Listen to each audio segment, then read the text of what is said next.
Hello, everybody, and welcome to Style Esports Season 5. Who knows what game it is? Who knows what's going on?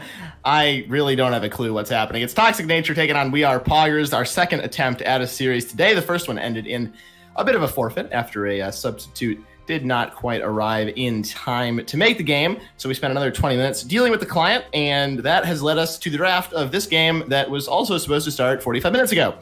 Anyway, also, as you may have noticed, it's just me today. I'm your Carl. I'll be your caster on the play-by-play and on the color tonight. X-Man87 unfortunately had a bit of a illness problem, so he's going to be out tonight. So you're going to have to just listen to me rambling on for a while. Thank you to Reseda in the chat. I am not salty at all about what's going on. Anyway, Caitlyn, first ban away from Toxic Nature. A little bit surprised to see that one come through. Caitlyn did get nerfed just a little bit in this last patch, and that is something to take into consideration, is those nerfs and buffs in the patch notes. Always read the patch notes, folks. Literacy, very important if you want to play League of Legends. So she's not quite as good, but Toxic Nature evidently afraid of the We Are Poggers Caitlyn, and honestly, it sounds pretty Poggers to me. Don't worry, folks. The jokes will be coming through thick and fast all night. Toxic Nature goes for the Shen in the top lane. I think arguably the best top laner right now in the game. Huge amount of damage. I've seen him kind of, solo carrying games, going with 10, stuff like that. Also, the giant shield, stand united on the backs of 80 carries and mid laners everywhere can be very helpful. Or in the selection to go up against him. And honestly, that makes a lot of sense, right? You want somebody tanky that scales well in the late game. Orin is your champion. The Graves locked in as well. They're just going straight down the pick order for us here today, which makes my job a little bit easier. Absolutely. Unless it's the Graves 80 carry. I remember Graves 80 carry like 5 years ago before he was reworked was a lot more fun than the Graves right now. It's kind of a burst 80 carry. Think like Lucian, but 3 times more burst. It was a pretty good time. So I would definitely recommend if you ever get a chance to go play on, Season 4, Season 5 patch that you do just that.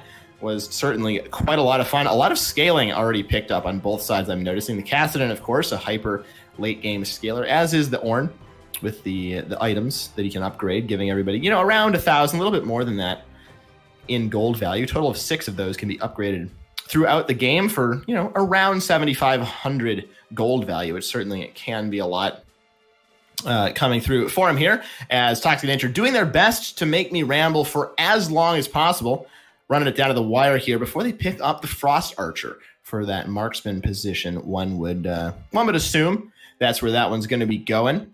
Last time I saw an AP Ashe mid was in One for All, and I don't think that's what we're playing. So assuming that's going to be the marksman, one of the stronger 80 carries right now did get nerfed just a little bit. But all of those top tier 80 carries did just a bit. And Master Yi has been locked in for We Are Poggers. I don't really know what to say about that, but it looks like that is the real pick coming through. I guess it's a Master Yi mid. Maybe we're going to see a Yi mid and a Taric support going like a funnel situation. Not too sure about that one. We're going to have to find out. Send a band away. Another one of those top tier 80 carries. Ezreal Kai'Sa still on the table. Vayne also received some buffs alongside Sivir. So potentially could be seeing a lot of those on the side of We Are Poggers. I'm not entirely sure why they banned away Senna. I guess maybe concerned about Senna support with their Master Yi combo. So that could be pretty fun indeed. Kayle banned as well, just taking off more of that scaling. Not also entirely sure where a Kayle would go. You gonna play Kayle jungle? I guess it could be a River Shen in the jungle. That's something we've seen gain a little bit of priority recently, but Toxic Nature. One more ban to go before We Are Poggers going to continue to round out their comp, which I'm also noticing right now is only physical damage. That could be a bit of a problem in the late game. With the Shen getting a little bit tanky, maybe a tank support, Braum, something like that, and in the jungle position still available. So I think if Toxic Nature were to round their comp out with a Braum and a Sejuani or something, maybe could be a bit of a problem there for We Are Poggers. The hard CC from Sejuani or Zac would also come in handy up against Master Yi, as We Are Poggers really trying to flip the script on us here with a set locked in as well. I'm presuming that will be set support, so we may see a Master Yi set bot lane. Kind of like a kill lane situation, trying to go after Ashe here, or a Yi in the mid lane and Taric support, although I don't really know what you would do in the bot lane. So I guess we'll have to just wait and see about that one. But all these picks do seem to be real after all. So we're just rolling along with that. Toxic Nature, they're going to need to come up with some kind of an answer. I like the Darius pick, indicating likely will be a Shen in the jungle position and a Rammus locked in as well, throwing the script even more up in the air. I would guess this will be a Shen in the support position alongside Ashe with a Darius top and a Rammus in the jungle. I have not seen Rammus in a very long time. but potentially could be very, very strong. Really good against full AD comps. Like I was saying, Set, Yi, Graves, and Ornn, all mostly physical damage. Syndra, the only bit of AP. So if the Syndra does not get ahead, and I don't really think she has a lot of reason to get ahead in this game, Kassadin, a well-known anti-mage, up against Syndra, I think will do quite fine. Don't think he's going to be going down. I think the Kassadin needs to make sure he's not getting behind early, because as long as this Kassadin is not behind, I think this team will do just fine as we get into the actual champion select here. And runes have been reforged, the client's telling me. So, I really needed to know that one to spectate this game. But anybody out there, please be aware that runes were reforged a year and a half ago. So if you missed the memo on that one, it's your daily reminder that runes are reforged. I'm sure the next time I log in, all my skins are going to be off too. So that's nice. Thanks, Riot, for the client. Actually, I take that back. I don't want to insult Riot. You never know who's listening, of course. Great company, by the way. So just wanted to get that one on the record here. As we do have some more time to break down the draft, I guess I should stop saying we, because, reminder, it's just me today. So you're going to have to just listen to me for probably the next several hours, because at the rate at which we're getting games done today, we are going to be here until midnight, regardless of what time zone you're in. So that's pretty exciting stuff, too. I do want to mention the We Are Poggers. They definitely have a very proactive early game, especially in the bot lane. They have this Yi set in the bot lane, I'm assuming. We'll see what the picks actually are when they come through in the pro draft, but presumably they will be that Master Yi in the set in the bot lane. And as a kind of standard, kill lane, you want to just go for the kills on the AD carry. I think the Shen support potentially could keep the Ashe alive a little bit easier than some other supports. This was an Enchanter support. I would fear for this lane a little bit more. But the base damages on Set, on Yi, are pretty high. Ashe could be in a lot of trouble here, especially if there's a Hex Flash. Even the real Flash just immediately from Set could do a lot of work for them. So I think the We Are Poggers bot lane probably favored, I would say, especially in this lower elo bracket. Players are a little bit less used to playing against cheese strategies. We'll see how practiced the Yi and Set look, because that's another thing where it also could be a little bit worse, although it appears that it is a Yi in the mid lane. So we're going to see a Syndra bot lane. I don't know why that didn't occur to me. That makes a lot more sense. But there you have it. That's what it's at, folks. So Syndra bot lane, Yi in the mid lane. I don't like the Yi in the mid lane a lot. I don't think he's going to do very well against Kassadin. I guess we're going to find out how that, cookie crumbles. But until level 6, I think he will have a lot of trouble just because it's melee against melee. You kind of want something more ranged to go up against Kassadin. In the mid lane, typically, I think Yi could be in some trouble from Aku on the Rammus here.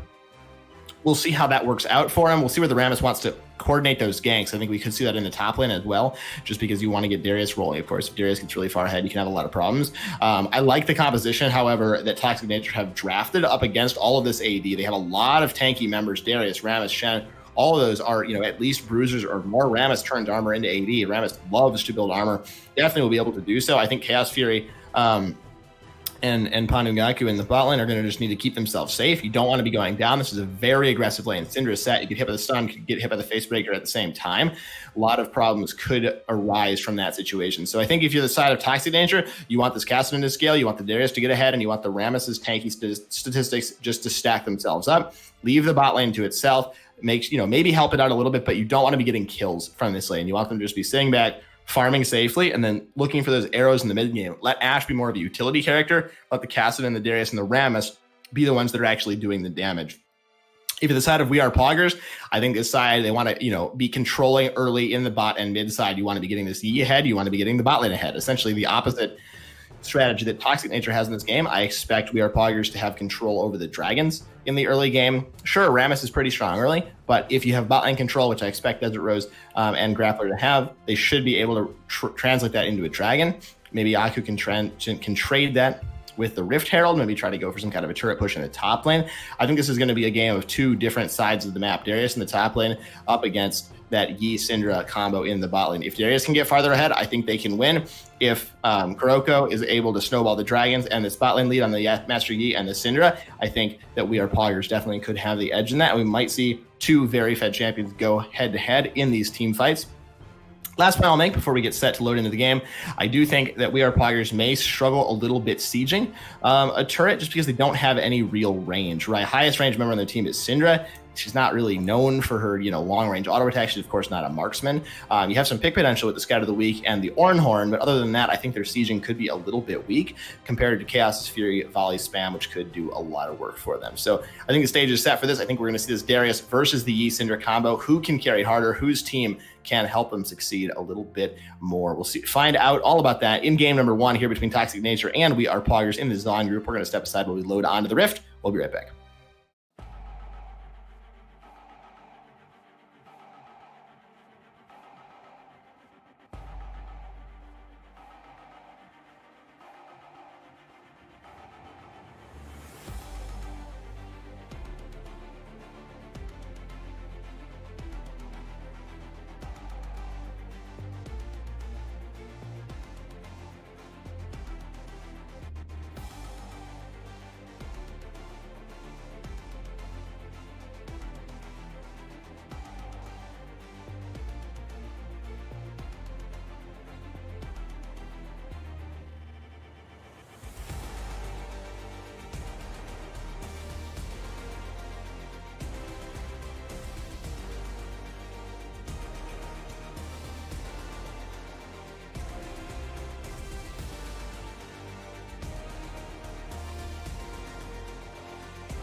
Welcome back, everybody, on to Summoner's Rift. Toxic Nature on the blue side, taking on We Are Poggers on the red side here in the Zon group after a large number of delays today. Thank you all for sticking with us. Some League of Legends is actually on the fields of justice. Should be a good time. After all, we got a Master Yi in the mid lane, so that's pretty fun. Don't want to discount that. 5-point stack right now for Toxic Nature.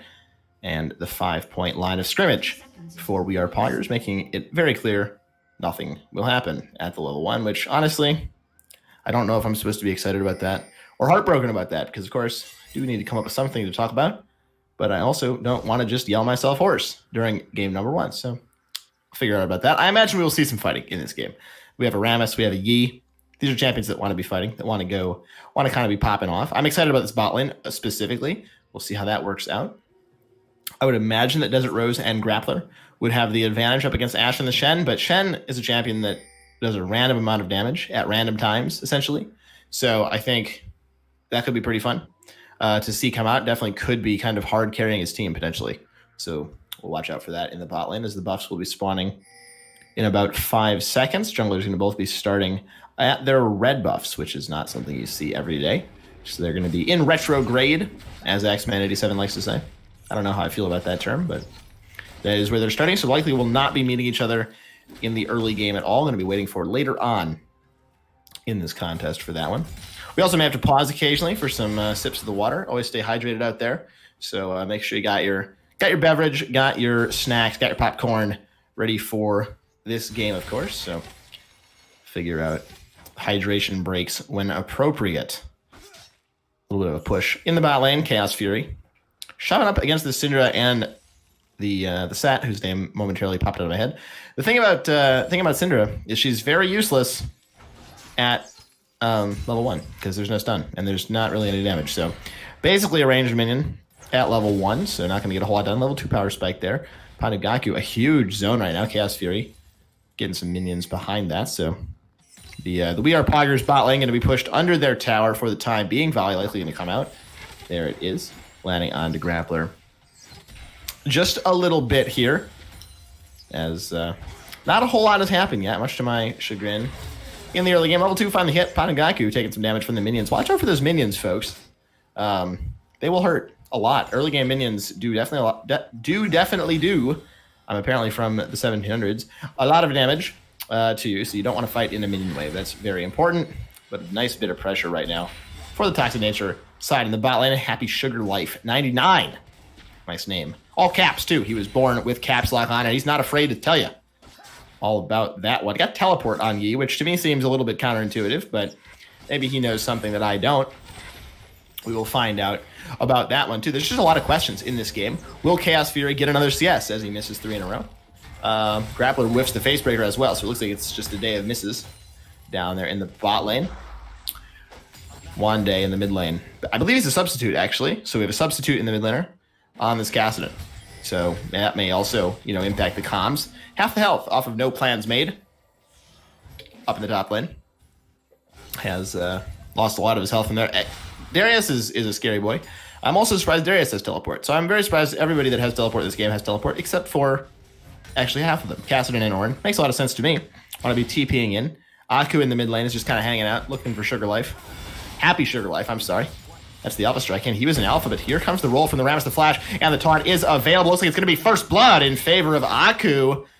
Nicely done on the gank there. Easily baited out that Alpha Strike from Happy Sugar Life. He tried to flash away, but it was matched by Aku straight away. Taunt in, and first blood in favor of the Armadillo.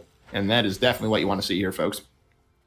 Is Rammus getting ahead on a full armor tank against a full physical damage team. Happy Sugar Life zooming his way. Excuse me, back into the bot lane. I mean, mid lane. One of those lanes. They're all the same. Bot lane's irrelevant anyway, so who knows where it is. Wande. Now, with a nice little bit of an edge for himself, I imagine he is just going to recall and get some health items for him.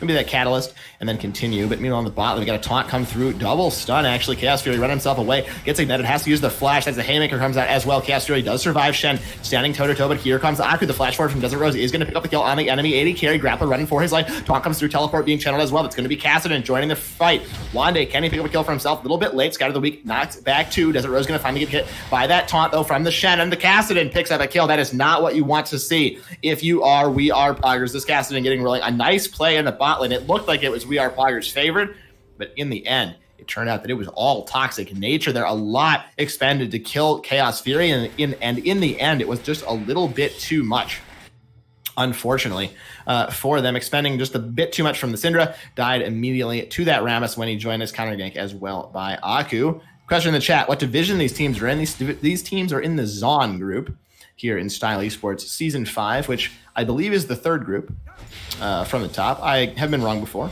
but I believe it is the third group. So somebody maybe can confirm that for me in the chat, but I believe it is group number 3. We got Shurima, then we got Ionia, and I think we have Zon, Piltover, Demacia. Something else, the Freljord, the Void. I think I'm forgetting somebody, but that's okay.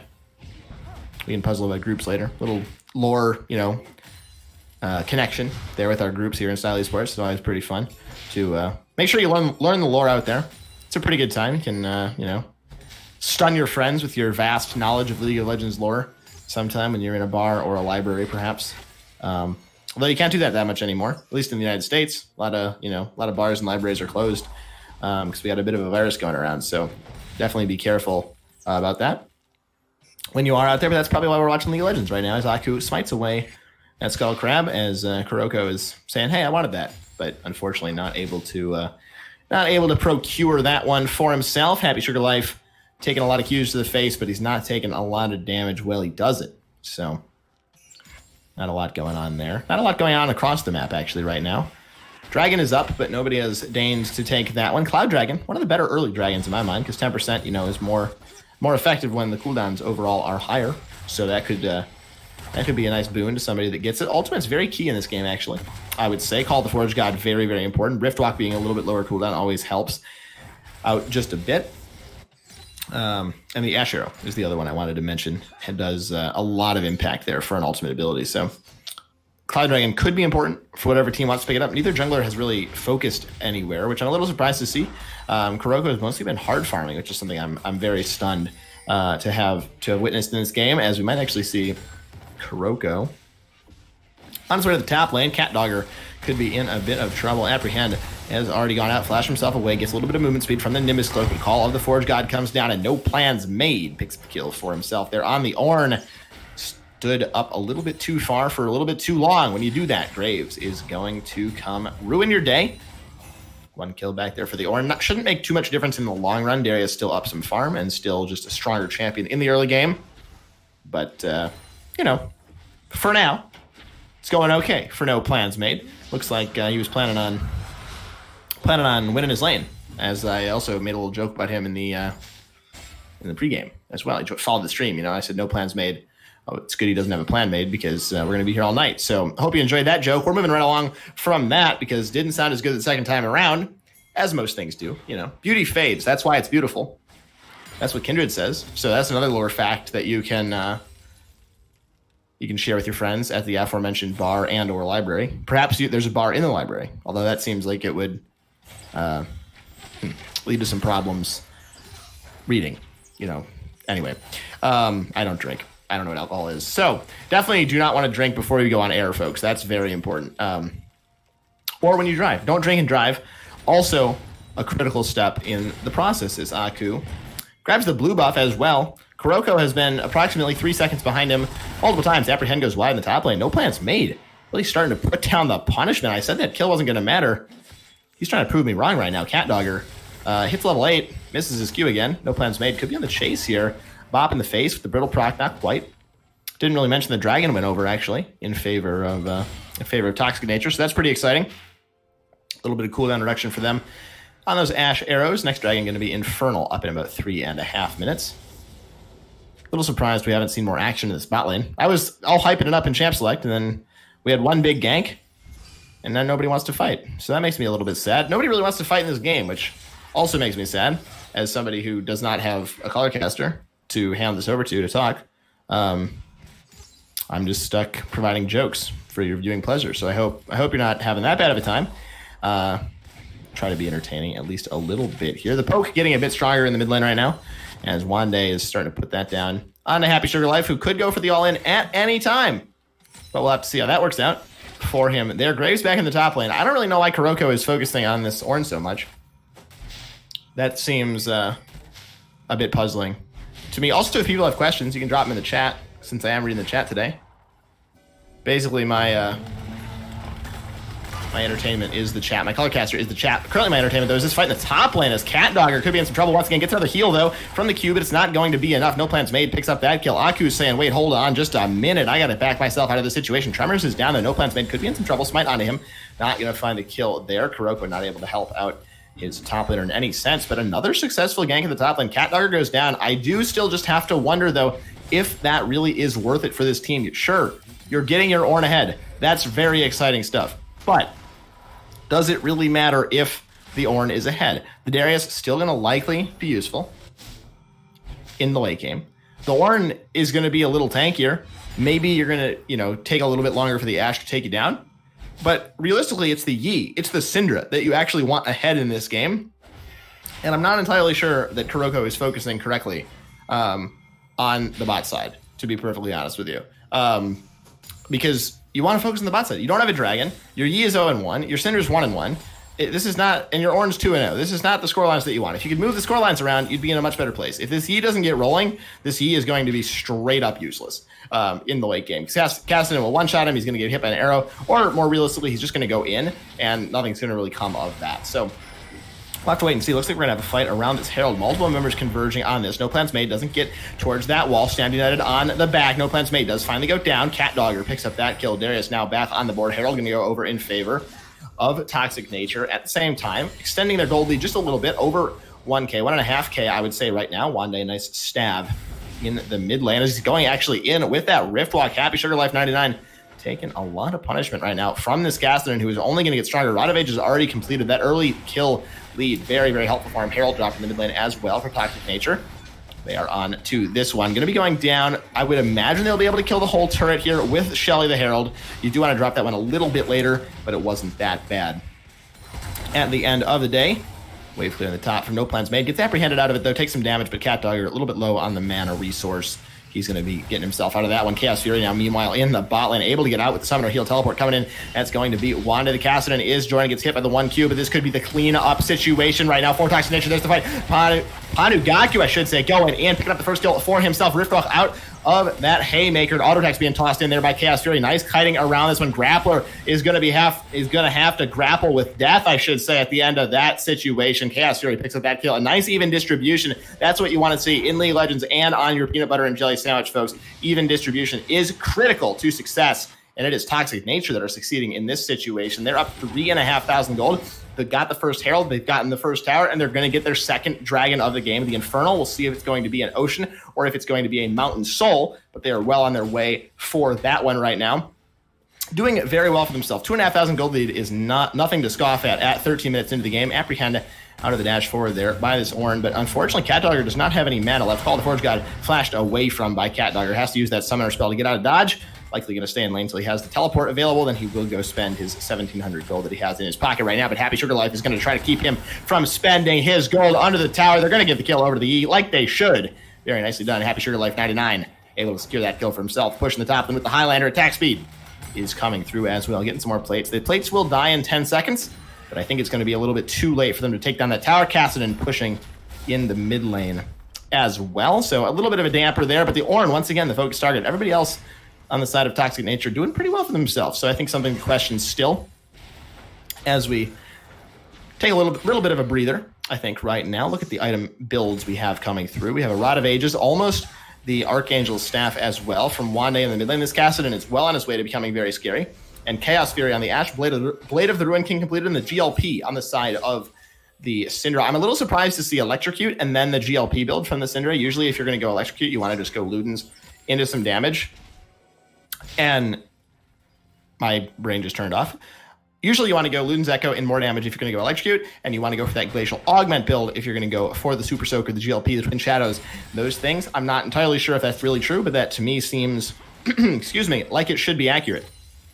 So that's what I'm rolling with as Panugaku and Chaos Fury. Now a little bit on the back foot, even with that completed Blade of the Ruin King, that Super Soaker, the Hextech, GLP again, although tell a lie, Enchanted Crystal Arrow in the bot lane. Desert Rose Tries to go for this guy to the weak, but he is taken down immediately. The Unleashed Power not going to be enough to take down this Ashe, as the support is now just left to run for his life flash himself away, but the Kassadin has arrived on the scene. Wande going to need just one more Rift Walk. Isn't quite available. Rammus, though, Aku backs himself away as well. I think they probably could have gone for the dive, but the one kill is nice. Chaos Fury has done very well this game to keep himself alive in sticky situations. Happy Sugar Life is on the scene as well, though, so a little bit risky. You don't want the E to pop off.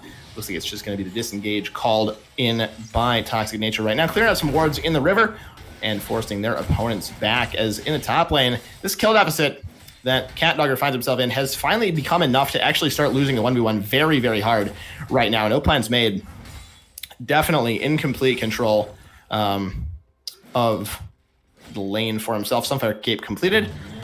It's going to be enough tankiness. He might go for the 1v1, actually. CatDogger apprehend out of the Call of the Forge. Got it very nicely done there by the top laner for Toxic Nature. Trying to go back in for the trade. He has the Sandy United on his back as well. Could go for the tower dive, but he decides not to. Actually, they will. Panagaku misses the taunt. CatDogger has taken aggro. Goes for the Noxian Guillotine. Doesn't find the kill. In the end, Panagaku does the triumph. Not enough to find the healing, though. Panagaku, the only member left alive in the top lane, as both of those laners do trade their lives, but the Shen left to push the tower there a little bit for himself. Kuroko there at the same time to provide a little bit of defense for that tower. As the Shen recalling the bush, he might actually get stopped here. We'll find out if that is going to be successful. Running himself away. He does have the Shadow Dash available to get himself out. Meanwhile, taunt tower in the bot lane, I am attempting to say, goes down in favor of We Are Poggers. So getting a little bit back, Panagaku maybe going for the fight, actually, as Rammus has arrived on the scene.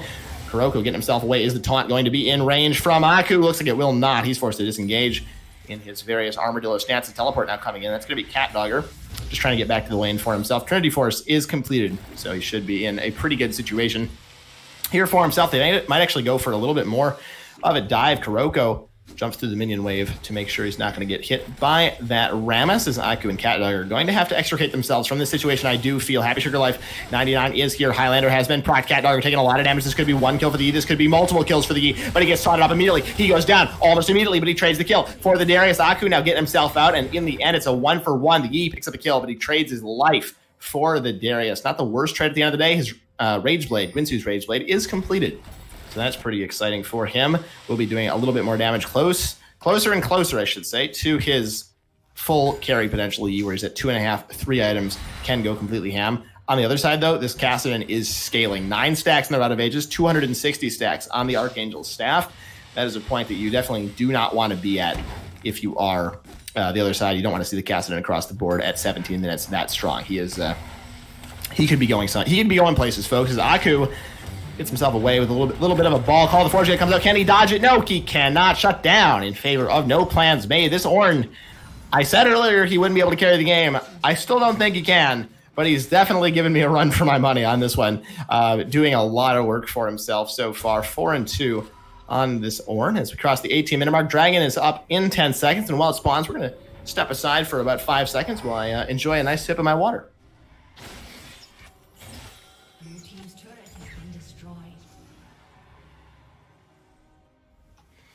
And we're back from that enjoyable sip of H2O.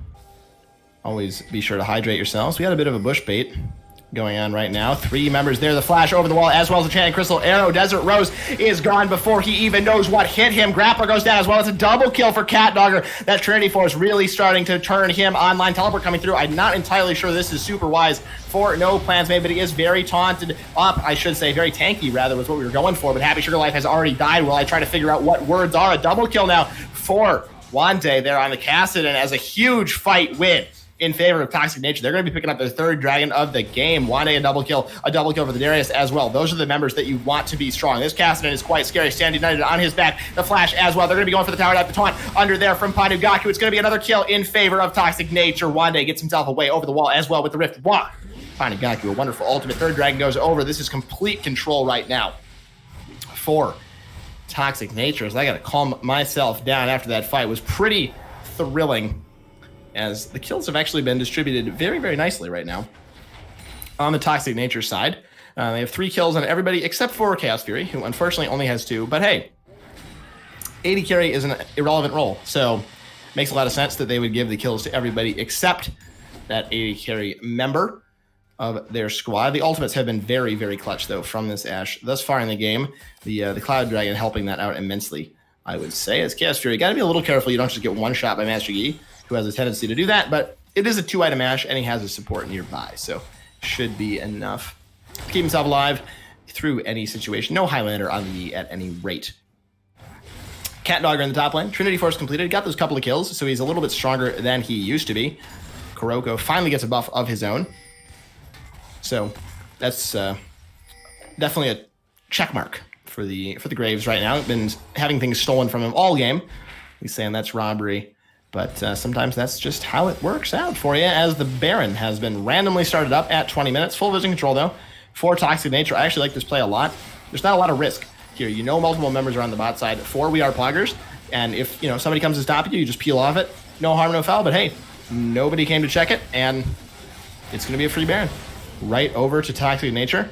That was a very, very smart macro call. I would say so far they look like the much stronger macro team. They've had a couple of micro mistakes, getting caught out a little bit, as Wande actually might be right now, although he does have a lot of Rift Walks available, and he has a lot of distance to cover. Panigaku has the stand united if it is needed, but it looks like at the end of the day it will not. The push in the mid lane is coming through. Chaos Fury takes down the one tower in the blink of an eye. Granted, it was at about 5% HP. They're going to rotate up to the top lane in order to secure the top tower as well. I also want to thank the Style Esports community, as we just hit 900 followers.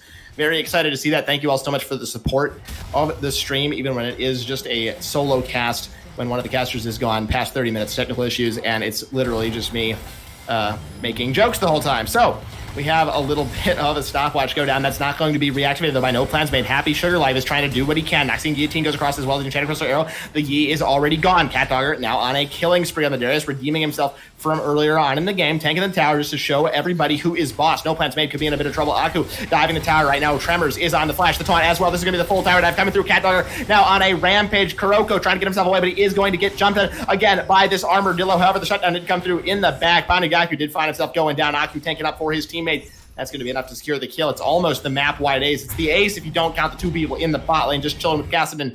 Kassadin also seems to be kind of winning this 1 versus 2 right now, which is a little bit concerning. Teleport now back to the top lane for Wande on this Kassadin. They are looking for another inhibitor.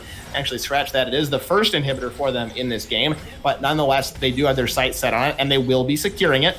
Kassadin went down to the bot lane, actually. Kassadin did not teleport. That was Darius. Apologize for that, but the inhibitor goes down in favor of Toxic Nature. Kassadin is still pushing in the bot. A lot of gold in his pocket, 2,300, so that's going to be the Lichbane whenever he goes back to base to secure that one, but he is doing so much damage to this tower. Level 15 as well. This Kassadin only going to get stronger too, and that is the scary point right now for We Are Poggers. They basically look like they don't have a chance in this game, and that's a little worrying because there's not a lot to do right now except for the Yi popping off, and the Yi built a QSS second, which I think is arguably necessary, but doesn't really help you very much if you're trying to carry the game. You need to be at 3 damage items probably to actually carry the game, to be an alpha more than you're not an alpha, and I think right now he's just not set up to do it. It's probably going to have to be an Elder Dragon steal if they want to actually come back in the game We Are Poggers, but I really just don't think they're going to be able to do so. I think this game is pretty much over. This push in the mid lane, they can fall back for the Dragon Soul in 45 seconds if they wish as well. The world is pretty much the oyster right now of Team Toxic Nature, looking for this win here in the Zon group. It is, of course, a best of 3, so this is only the first game, but I think right now it's looking like they look like they're a much more dominant team. It's not even as much that they're just ahead. They look much more dominant in terms of macro as well. No plans made, going to be in some trouble now as well. Likely going down. Call the Fort God not going to do a whole lot. Meanwhile, on the other side of this fight, they are trying to get the kill onto the support, but it is just that. They've only killed the support. He trying to go off, but it might not make any difference. He's killed 2 in the backline. Noxine Guillotine, the blood is onto him. Wande now on the chase. Level 15 still on the Kassadin. Is he going to have the movement speed? Happy Sugar Life going to finally get run down by the Armadillo, and surely that's going to be the end of the game. The teleport into the base. The ace came through. The bot lane did have to die, but at the end of that, it does not make any difference if your bot lane dies basically ever in League of Legends, but at least in this last team fight, 5 for 2 in that, they're on to the second Nexus Tower, and it's going to be Toxic Nature taking game number 1 in this somewhat delayed series up against We Are Poggers.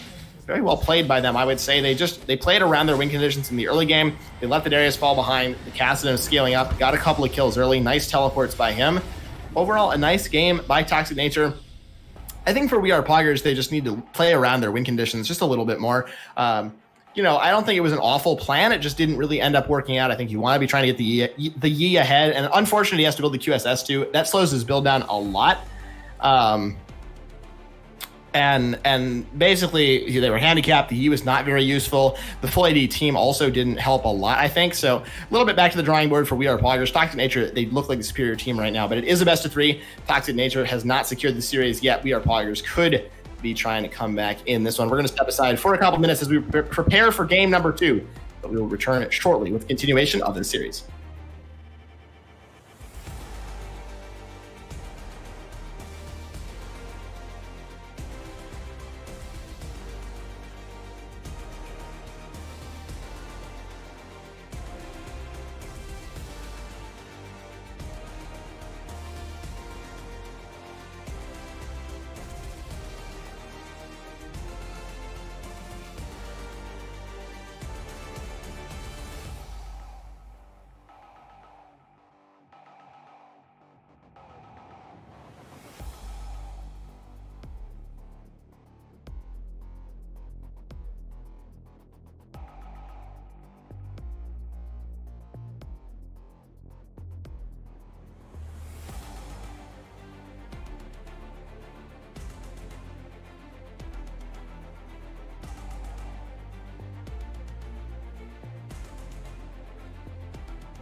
Welcome back, everybody. We're into the draft that was already drafted by Toxic Fane, and we are Poggers in the Zon group. Today, it's going to be a Malphite in the top lane up against Gnar. They did the pro draft before they invited me to the lobby. I guess that's what happens when you are solo casting. You get no respect, as we apparently also have a brand jungle. So this game is really just cooking with gas, I'd say, at this point. Potentially cooking with fire, actually. Should have been the joke. Carl, I apologize to everybody out there for jokes, as I also would just like to reiterate that I would make you a peanut butter and chili sandwich, Rosetta, if you are still interested, because that was that last game. I realized it was brought to my attention. I did not answer the questions that were in the chat in the last game, so I apologize for that. But you can continue to drop questions in the chat, folks. If you do want, I'll probably answer them, or maybe not. But it looks like we got a very tanky team already from We Are Poggers, trying to live up to the standard of the previous game. But I think so far my attention is completely drawn to this brand jungle, which I really don't understand. I also don't really know what's going on with that. So I guess we're going to find out. Maybe they're just switching Panugaku and Aku. I mean, their names they're not. It's actually brand jungle. It is an unironic brand jungle. Kai'Sa Shen in the bot lane. That Shen support has continued its job on the blue side support position. Would I play brand jungle in my solo queue game? Why? Not of my own accord. No, probably not. That sounds, honestly, that sounds pretty bad, to be real frank with you. On the other hand, the compositions right now, they look pretty bad for Toxic Nature in my mind. I just don't know what brand jungle is going to do. Maybe it's like Predator brand jungle. I think the Veigar and the Jhin are good. Jhin Leona is a pretty good lane up against Kai'Sa Shen. I think Jhin could run into a little bit of trouble if he gets taunted by the Shen. There's a lot of dive targets. There's a lot of tankiness on this side of We Are Poggers right now, which could be a problem. Excuse me, going into this game. Malphite, Galio, Shen, and Graves all can gain a lot of armor. There's also a lot of magic damage right now. Graves is really the only fully physical damage dealer. Not entirely sure about how that's going to work out. There is not really a tank on the side of Toxic Nature. Panugaku, sure, Leona's tanky, but it is the support position, so it's not really something that you want to pull out as a full tank, just because you don't have the income to really get to 4 or 5 full tank items. We'll find out how that works for them there. I like the Veigar pick, or the Veigar, I should say. I think Jin's a good champion overall. Might have some trouble with the tanks. He does not do that well into bruiser tanks. Potentially, if he gets far ahead, it doesn't really matter. I think he'll do well against Kai'Sa once he gets rapid fire cannon. So we'll see how that works out. I think the brand jungle is really what this game is going to hinge on. If Aku ends up going 0-5, in the first 10 minutes, that's going to be a real problem. But if he's able to pop off, great. Or Brand can do a lot of damage in the support position. This is going to be a much more farmed Brand. This will be a full AP Brand, I imagine. So not a lot of frontline, not a lot of engage for the side of Toxic Nature right now, but they do have a lot of damage in their kit up against the tanky side of We Are Poggers, who I think are just looking to scale into that mid game. They have a Galio, they have a Malphite, they have Kai'Sa. All these champs spike very, very well in the mid game. So look forward to that. Absolutely. Dragon control, definitely not going to be in favor of Toxic Nature right now. They have terrible dragon. They have very bad objective taking overall. Brand in the jungle position does not take objectives very quickly. I'm imagining Jhin does objectives very slowly. So objective damage is not going to be very strong for Toxic Nature, which is interesting considering the strong objective focus we saw from them in the last game. So I think they will have to weather the early game storm, try to get into that later game stage where they have so much damage, so much pick potential. And I think that the side of We Are Poggers are looking to get into that mid game and then really snowball from there. So we'll see how that cookie crumbles when we get onto the Rift. We're going to step aside while we load onto that game. We'll be right back with game number 2.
Welcome onto the Rift, everybody. We are locked and loaded for game number 2 between We Are Poggers and Toxic Nature. I am the one and only, literally, Jarl Carl, casting alongside myself today. So it's going to be just me once again for game number 2.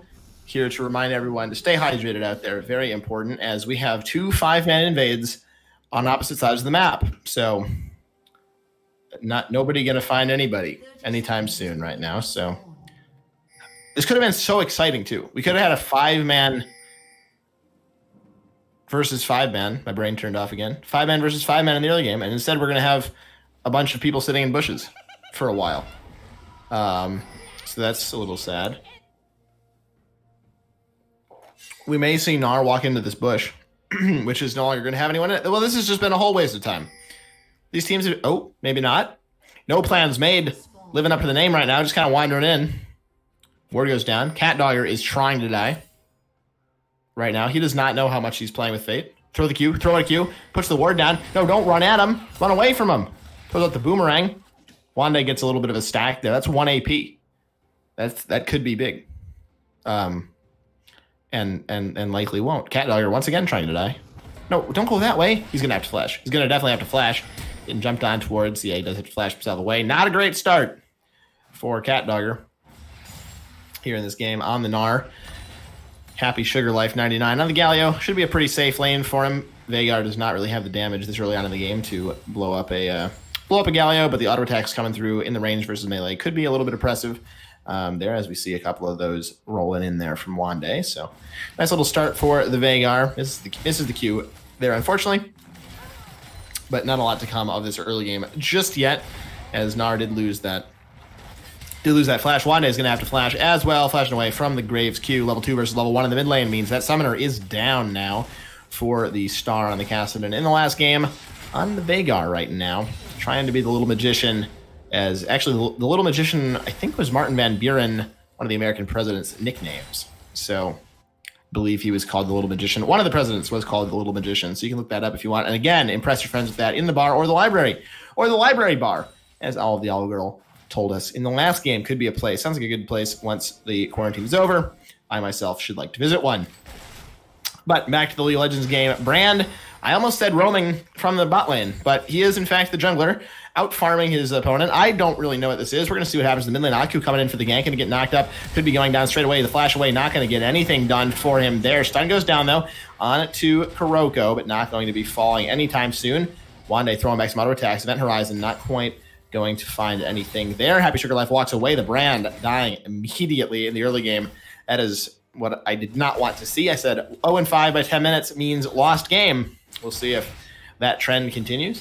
But right now it is We Are Poggers with the upper hand in this one, pushing in a lot of the lanes as well. Kuroko has only done 2 camps, though. Somehow, so far, has only done some buffs.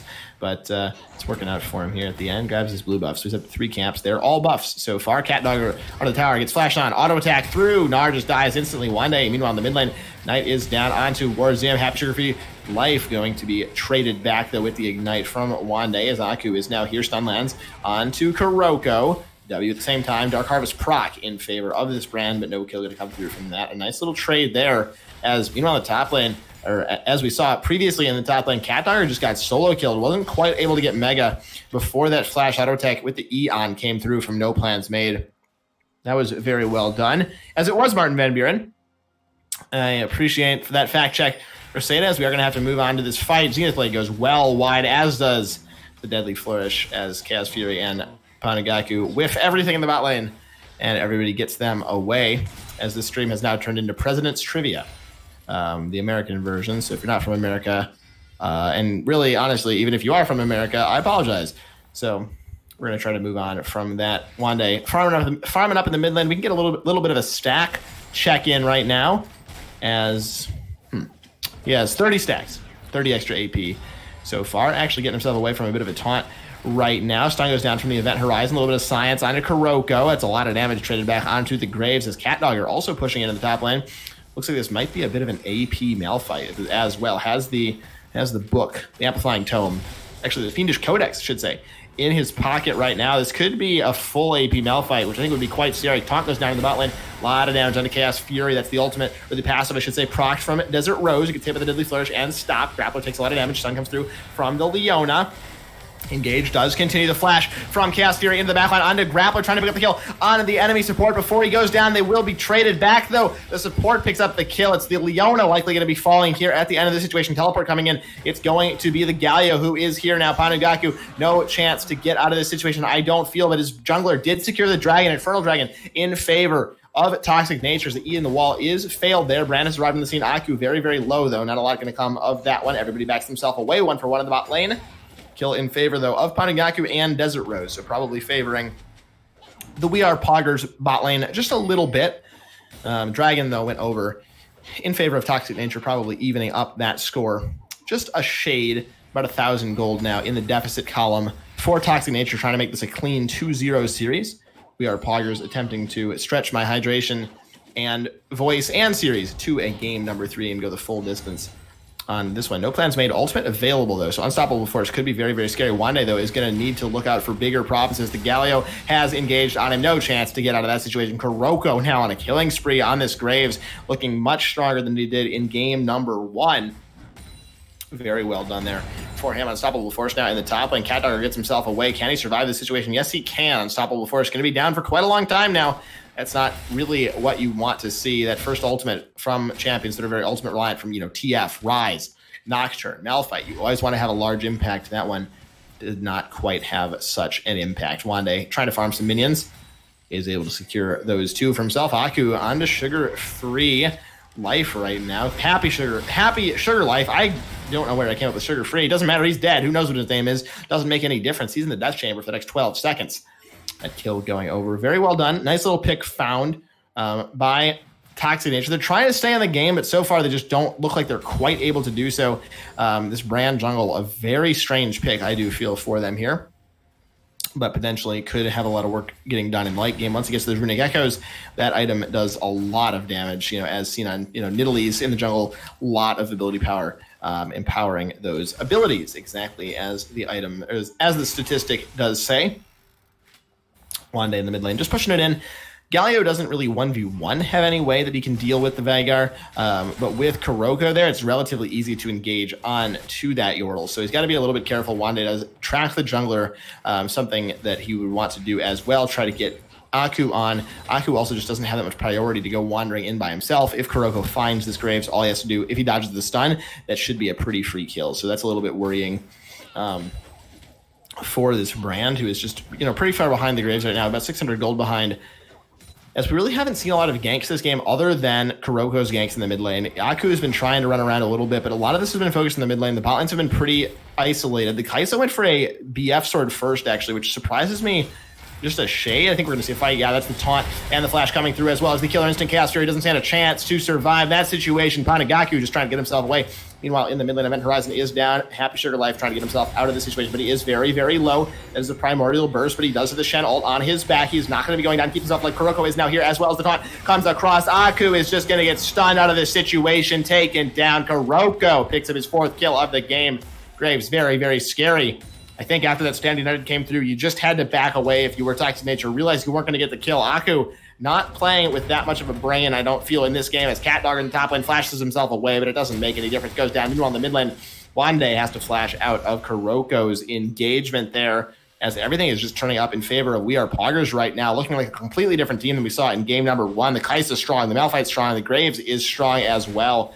Right now, Toxic Nature just not helping us out with a short series on the voice, but it is a pretty exciting game, which is what you always do want to see. Kuroko trying to carry his team. So far, it's going to be just the 2 marksmen really that have the kills.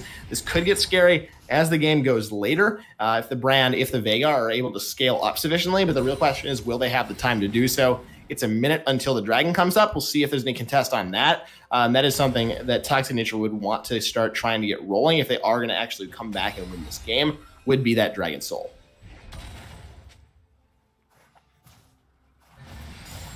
Another little hydration break there, folks. Always be sure to do that. Reseda's right. I am the hydration bot that you see in Discord servers and see on Twitch servers or on Twitch streams. I just I just promote it live. I don't even need a bot. I guess you could say that makes me the bot. I'm not really sure how I would feel about that one exactly, but figure that one out later. Items have come through for Wande. A lot of Aegis, not quite stacked up yet, of course, but he did complete that. Runic Echoes on Aku as well. So the damage is starting to come through a little bit for them, but it is going to be a little while longer before they're able to actually, take over games. Right. They're not going to have the damage that they need right now. Skill shots go wide completely in the bot lane as Toxic Nature just are kind of falling apart, honestly, in this game. On the mid lane, Wande going to get flashed on by Happy Sugar Life, and Kuroko is here. The camp is real.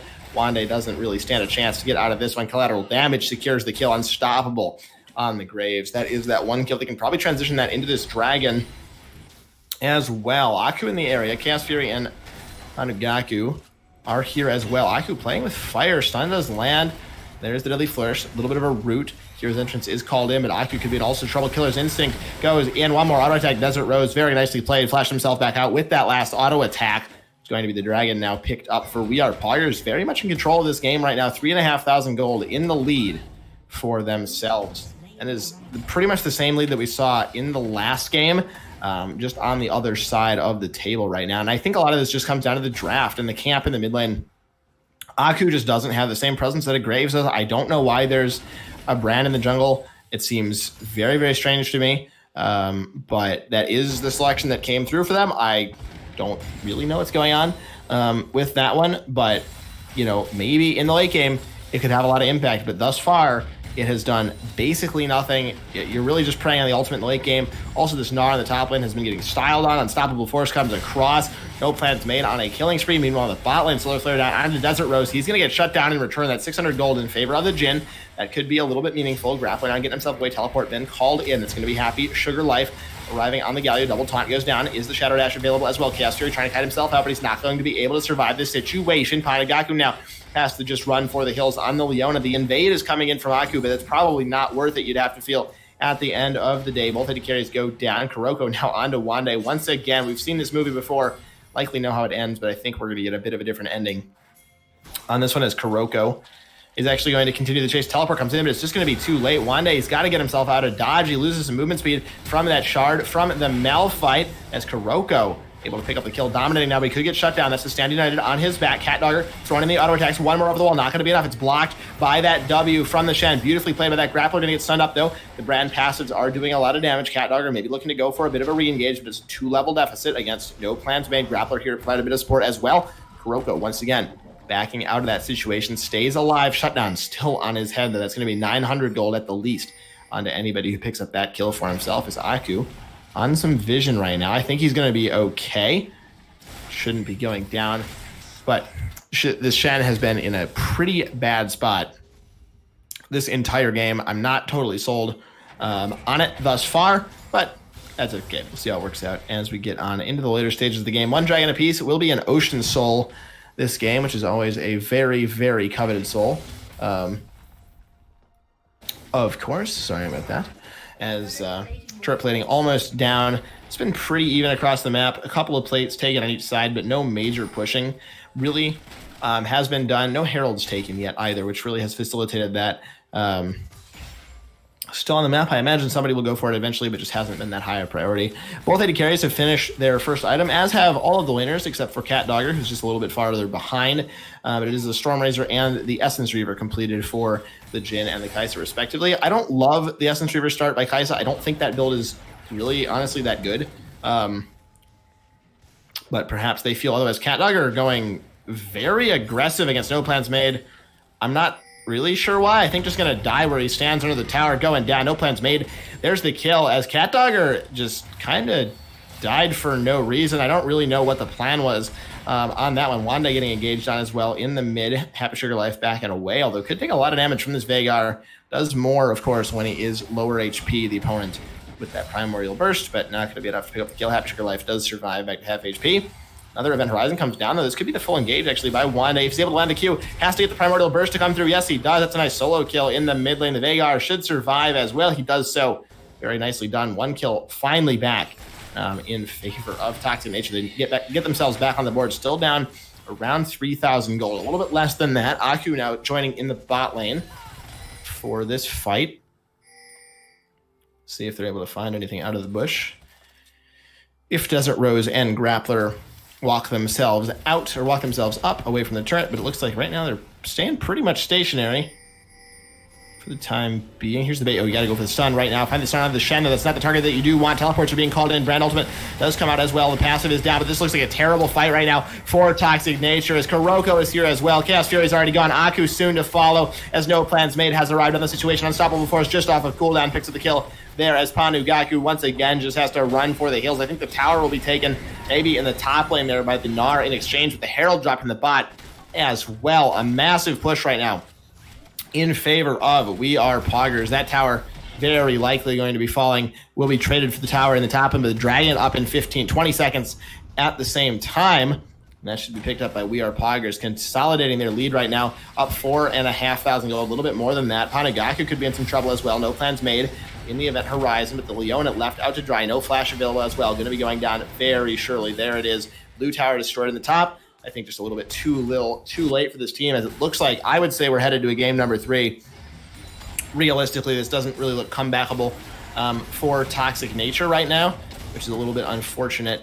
If you are them, I don't know what's happened to this team. I don't know why we have a brand jungle. I don't know why the Gnar's been trying to fight the Malphite the entire time. It just seems very strange to me, but I guess it is what it is right now. I think the only lane that's had any success is the bot lane, but the skill shots have just been missing time and time again. Solar Flare is not landing, Zenith Blade's not landing, and that's not really a recipe that wins a lot of teams' games. So, you know, I think gonna have to go back to the drawing board once again for game number 3 if we do get there. 4,000 in gold in the lead right now for We Are Poggers.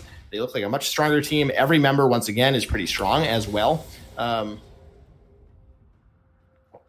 which does matter a lot. Of course, you don't want all your gold focused on one target. I guess maybe if somebody from Toxic Nature is able to secure both of these shutdowns, you could potentially get back in this game. But they're just so far behind right now. We'll see what, you know, the next couple of fights bring, but it has to be in one of these next couple of fights that they get back in it, or it's just going to be too little too late for them. Just because you don't have any more time. They're going to be too far ahead. This Graves is already really strong. Aku onto him, finds the stun and the W, but, you know, Kuroko doesn't care. The damage is just too high. Wande also running away. Killer Instinct onto him. He's going to be going down very, very shortly, just out of position once again. Potentially not. The flash comes forward to follow that one up. Catdogger now just running himself away, but No Plans Made does way too much damage for him. W is a little bit short. No stun to find on that one. Chase, though, onto this Malphite. He does have Unstoppable Force.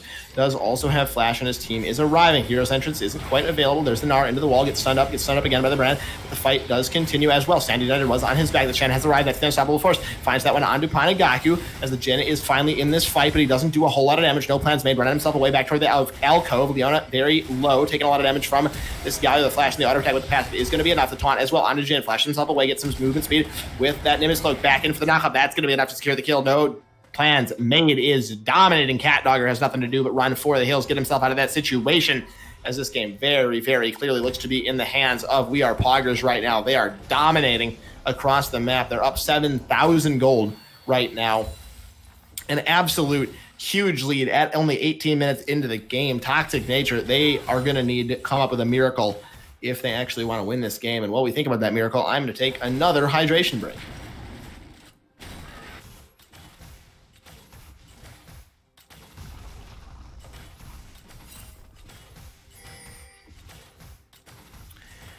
And I'm back, everybody, from that hydration break. Be sure to rest your vocal cords out there. If you do talk a lot, we'll help you out in the long run. Aku clearing out some camps for himself, as we've gone into a little bit of a lull state right now. But I would imagine it will not be too much longer until We Are Poggers are back on the push once again for something. I think at this point, honestly, No Plans Made probably can just point blank ult Chaos Fury and go for the Killer Instinct combo with Desert Rose, and that likely would be enough. But I'm not entirely sure about that. We'll find out as we go later on in the game. But I think that really can just be the full tower dive straight away. There's not a lot of peel to really come through. Sure, Panugaku can throw out a Solar Flare, but if Desert Rose and No Plans Made are just going onto the tower, that there's not a lot that will come to the aid of Chaos Fury if he's able to get hit by that Unstoppable Force. So I think that's really the key thing. And sure, you don't want to do it straight under the tower, but you can do it pretty much straight under the tower, I think would be enough. As Catdogger now going at it with Kuroko. Kuroko, of course, very, very fed. So I don't think the Snar is going to be winning this anytime soon, although he's doing a lot of damage, actually. Could get the shutdown, potentially. There is... Ooh, the ultimate goes a little bit wide as well. Galio teleports himself in. Collateral damage not quite available, or not quite used. Did not quite land. So we're trying to go with that one. The shutdown finally goes over in favor of Chaos Fury. That's a huge amount of gold. CatDogger jumping himself out of the situation, but the Killer Instinct comes through. Desert Rose starting to clean up this fight. 1 kill for him, 1 kill for Grappler.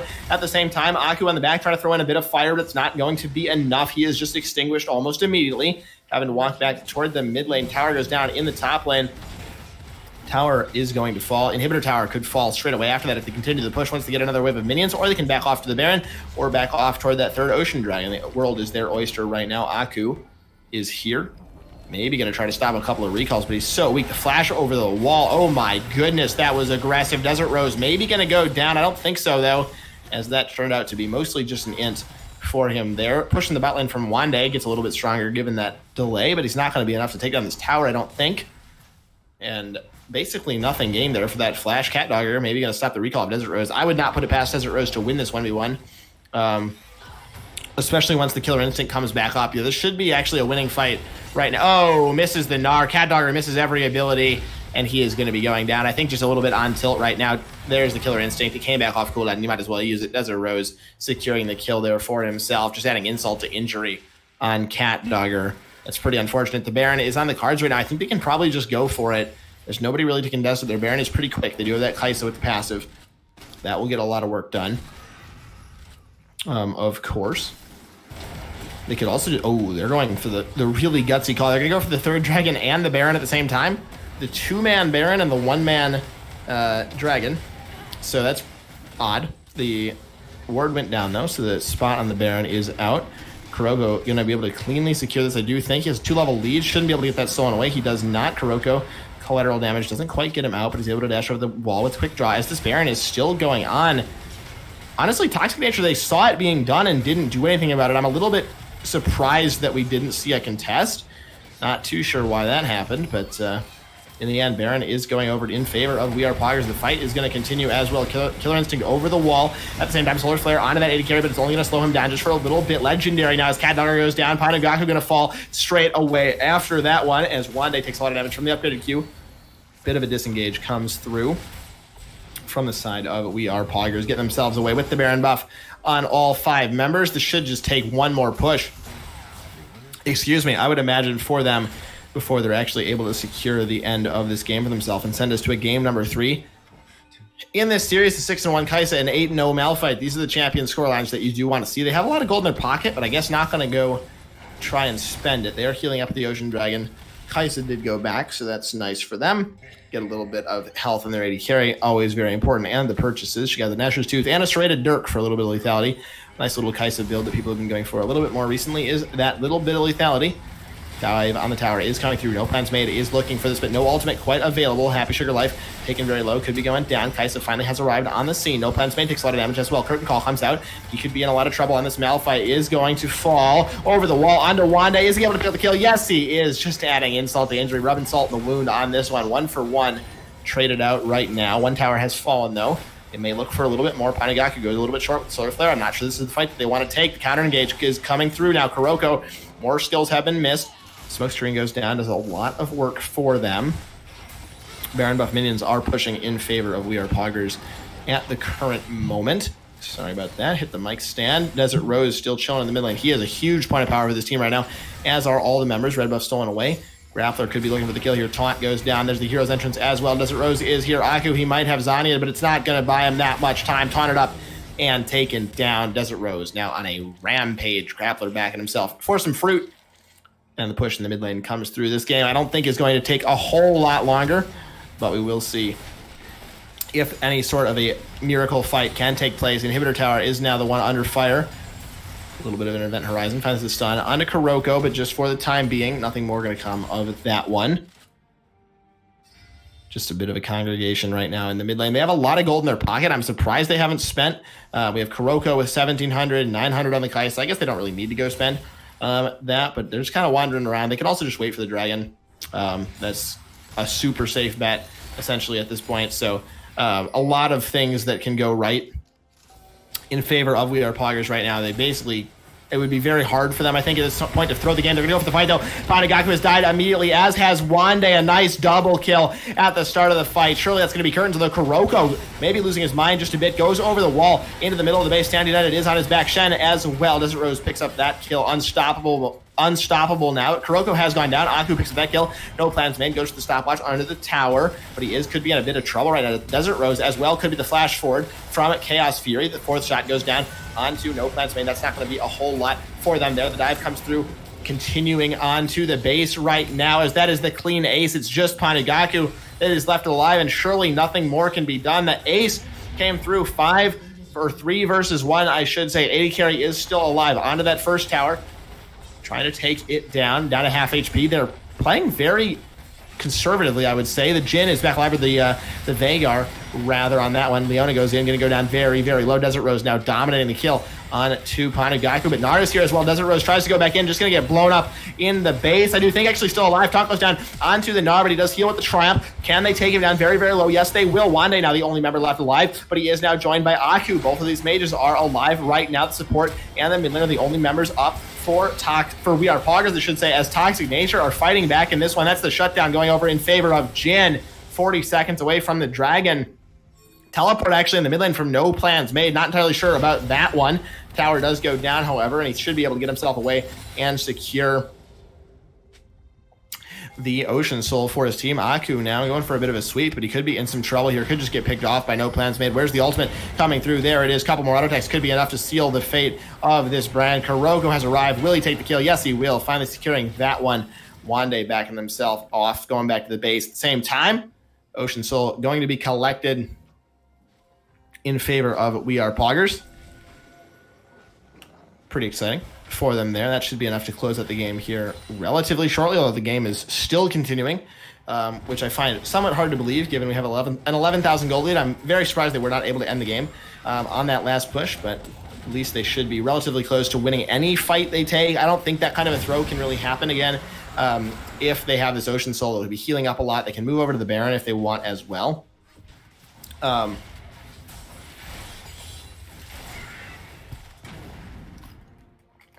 Pretty much no way to contest this kind of a Baron. See if they actually go for it. It's up in about 40 seconds, so they can either wait for it or just try to continue and go for the push. It looks like they are just going to wait for this Baron, so we should have a little bit of a lull before this objective comes up. Yeah, it looks like they're just kind of chilling. The Kaisa goes back, finishes a Rage Blade, and gets a blue trinket for herself.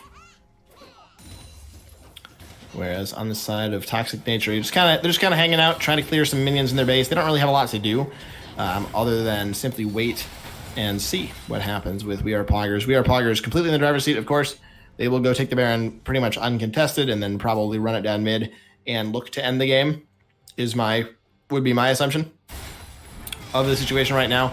I would be surprised if there's more than a couple minutes of this game left. They just have to grab the Baron and then run down any lane with the wave of minions. They should be winning any fight. They're up so much gold, 10,000 gold in the lead, a huge number. That's that's really when you know you're screwed. Essentially, in League of Legends is when you're down more than 10,000 gold. Very, very hard to come back from that. Save maybe some miracle Elder Dragon play, Elder Dragon fight, curtain call, just a token gesture to try to steal.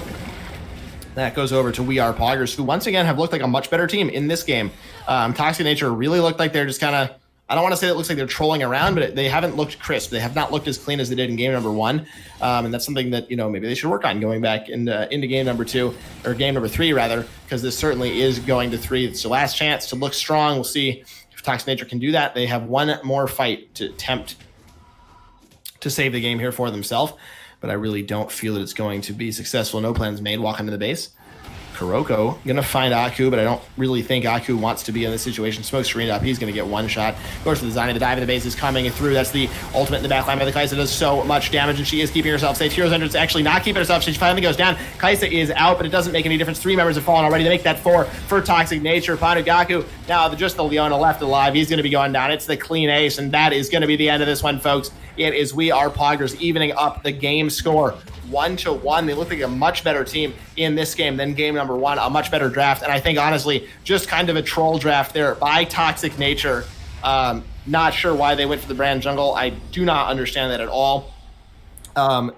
The AR just got camped in the mid lane. They didn't have tracking on the Graves, which didn't let Wande scale up like they did in game number 1. And really just things that went wrong for We Are Poggers in game number 1 went wrong for Toxic Nature here in game number 2. So it all comes down to this last game, which will be coming up after a short break. We're going to step aside as we prepare for the tiebreaker game. We'll be right back.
Welcome back, everybody. Game number 3 is coming your way right now between Toxic Nature on the blue side once again, and We Are Poggers on the red side. It is 1-1 in this Zon best of 3. This game is the one for all of the marbles.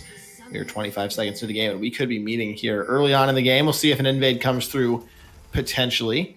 5-man stack. Happy Sugar Life walking himself forward, as these teams very likely are going to meet right now. This could get very messy very quickly. There they go. Parallel Convergence is going to come down. That could be quite a big stun. No Plans Made also going very low, but it is the Garen that is taken out. Cat Dogger goes down. First blood in favor of No Plans Made. I'm actually a little bit surprised that nobody else managed to find themselves go down. Never Move goes just a little bit short, as that is that first kill for No Plans Made. And the side of We Are Poggers, that is a huge, huge start to the game, and I will tell you why. No Plans Made last game on the Malphite absolutely popped off, dumpstered Cat Dogger. Looking to repeat that performance in the Urgot. The mental probably already boomed a little bit for Cat Dogger, and so this is the lead that you do not want to be down. I'm glad that he didn't burn the flash. I think that would have been a big mistake to try to get himself out. Don't feel he would have been able to do so, but it is No Plans Made coming back to lane. Sorry about that. There goes the pen with some boots and with a control word in his pocket, as well as a nice little health lead in the mid lane. Happy Sugar Life up on Wande just a little bit there. Excuse me, with the Swain. As I am, of course, Jarl Carl on the solo cast tonight. There might be a little bit more silence for hydration breaks and or vocal rest during this game, so we did increase the sound of the music on the Rift, so you can have a little bit of, cinematic mode here while I attempt not to ruin my vocal cords. So, Desert Rose in the bot lane, putting in the auto attacks. Lethal Tempo, not taking this game by either AD carry. That's pretty standard stuff these days. Ezreal for a while was taking Lethal Tempo when Ezreals were mostly building Trinity Force second after Manamune, and that was considered to be enough attack speed that you would want to buff it up with the Lethal Tempo, since it does increase by percent. And it worked out pretty well for a while, but now everybody's gone back to Conqueror for the extra healing that it brings, which works out pretty gosh darn well. Pushing the bot lane has now gone in favor of the Ezreal Nautilus lane. This is a pretty typical lane, a pretty classic lane, does a lot of damage, and can set up Ezreal's W very well, which is really one of the main things you want to do with Ezreal, is set up that W burst, because it can be hard to proc sometimes from afar if you're just trying to go for like a W ult combo or a W Q combo without a little bit of CC from the support to help you out with that one. So a pretty slow early game, I would say, thus far. Haven't seen any kind of crazy fighting, although we might see a gank right now. Aku joining in. Happy Sugar Life backing himself away. Cocoon goes a little bit wide. Aku not quite able to find that skill shot. Happy Sugar Life walks himself away, as Kuroko was there for a bit of a counter gank as well. Meanwhile, in the bot lane, actually tell a lie, up in the top lane, I should say, Flip comes through onto Cat Dogger.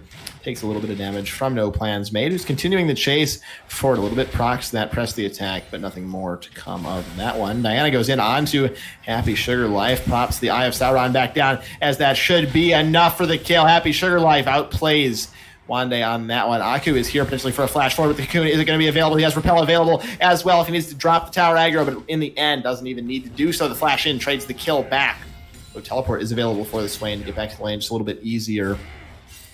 Nice little trade. In the mid lane, not a whole lot will come of that. This Elise is starting to get rolling just a little bit, which could be a concern for them. Dragon not up for another minute. Will be a Cloud Dragon for the first one this game, as she does transition through the mid lane and down toward the bot side, where she will run into Kuroko, but a hook goes through in the bot lane. Chaos Fury trying to engage, but there's a lot of minions. They can take a lot of damage very quickly. Arcane Shift over the wall. Bone Skewer going to flip Chaos Fury back in. Grappler backing himself away. Ignites down onto the Ezreal. W procs from the Pike, trying to get a bit of HP back, but he is still spotted out in this situation. Chaos Fury picks up the kill on the Pike. Desert Rose going to be falling very soon as well. Root comes down from the auto tech, beautifully done by the support. Nautilus is such a strong champion. Kuroko could be in trouble as well. Aku takes a lot of damage from the tower, but everybody backs himself away in the jungle position. Double kill in favor of Toxic Nature, doing much, much better in this early game, as it looks like in this series, if you're on the blue side, it means you have an advantage in the early game every single time. Who knew blue side was so strong in and of itself? There's a lot of trading in solo lanes as well. These teams, once they started fighting, are just not willing to back down, and I think the most worrying thing right now is this Ezreal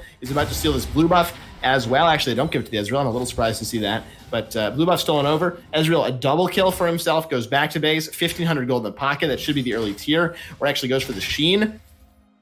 This is going to be quite the most terrifying Ezreal in this game, as I also should point out in the top lane, No Plans Made has kind of squandered his lead for himself. He's down some HP right now up against Cat Dogger, as this Garen is not really that far behind at all. Those boots aren't making that much difference up there either for this Urgot. So going to be forced into a recall. Kuroko's in the area. They maybe could go for a gank. Low mana. No plans made. But, hey, you never know. Maybe could go for something. Kuroko only level 3, however, hasn't gotten a lot after having to counter gank the mid lane a couple of times and spending a lot of time around there. So I think we're going to see that kind of fizzle out. Aku in the bot completed smite upgrades for both these junglers, so they can use those if they go toe-to-toe with some enemy champions here. A bit of AP being built as well by Aku, helping out his side just a little bit on that one. Level 6 is finally hit for no plans made, so it can set up the ganks a lot easier with that Fear Beyond Death, I believe it's called, grinding up the opponents. That is indeed the ultimate name. So if he does get a gank from Kuroko, that should likely be a kill onto CatDogger as the Elise of Aku picks up that first dragon. Maybe going to go for a dive actually in the bot lane. That could be pretty exciting. Happy Sugar Life takes a lot of damage from those crescent sweeps. Wanda has the ultimate available. That could get very dangerous very quickly. Ignite is back off cooldown as well for the Diana. Hook goes short in the bot lane. Bone Skewer as well. Going to miss a couple of traded skill shots as Kuroko and Aku have found each other. Grappler not going to be able to find anything as Elise does repel to the blast cone and get over the wall perfectly safely. A little bit of farming in all of the lanes right now. Just not a lot of really all-in engaging. There's been some trading, but nobody really actually going for a kill as of yet. I think maybe just waiting for a couple more items to come through, waiting for those skill shots to land before you really want to go for that all-in that you're sure is going to work. So we could be in for a little bit of a lull right now. Both major objectives are off the map. There's no Herald, there's no Dragon. And people just got access to their ultimate, so maybe we'll see a little bit of playmaking. But, you know, the Swain's ultimate is defensive. A lot of these ultimates are, you know, can be used defensively as well. So I don't think we're going to see a ton of kills for the next, 30 seconds or so as people are kind of getting level 6s, especially in the bot lane. I think once the bot lanes have access to the ultimates, we could see an engage come through with the Aphelios ultimate. Can be done with a lot of things. You can heal off of it. You can get the proc of the Infernum if you want more damage. You go for the Gravitum for the slow. So a lot of ways that can be used. CatDogger, it looks like, has just repeatedly engaged on no plans made up here in the top lane and then repeatedly not found anything, just kind of on repeat. So that's a little bit interesting to see come through as pressure in the bot lane for this Sheen Ezreal is finally starting to mount.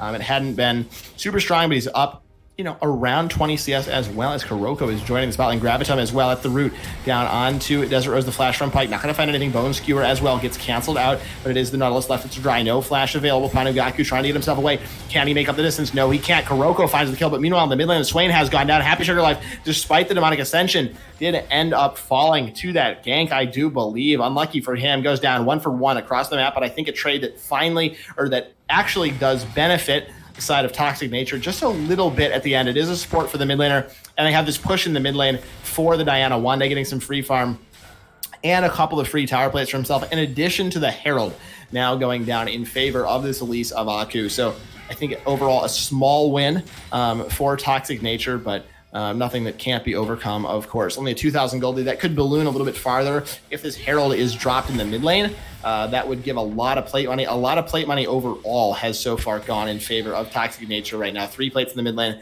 1 plate in the bot lane, plus the Herald that is potentially soon to come. So they could be breaking open quite a lot of plates and getting themselves a lot of gold here in this early game as they enjoy their pleasant position.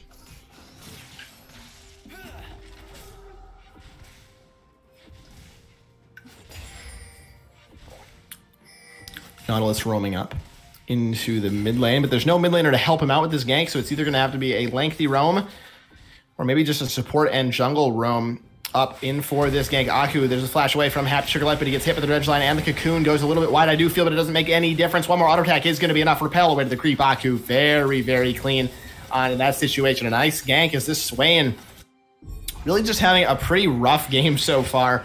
Ganked a couple of times. We've seen a lot of mid lane camping also in this series that I haven't really touched on that much. Herald dropped in the mid lane. That's a big win right now for Toxic Nature as they look to be going quite strong on this. Also, a fight could break out here. Zanya is down from Gaku. The fight does commence as well. That's a nice depth charge. At the same time, Desert Rose stands no chance to get out of that situation. He goes down. His team just has to leave him out to dry. The sacrifice wasn't even able to use Flash. Didn't have a time that he was able to use that summoner spell to get himself out. Dragon up in a minute, though. He will be up for that, of course.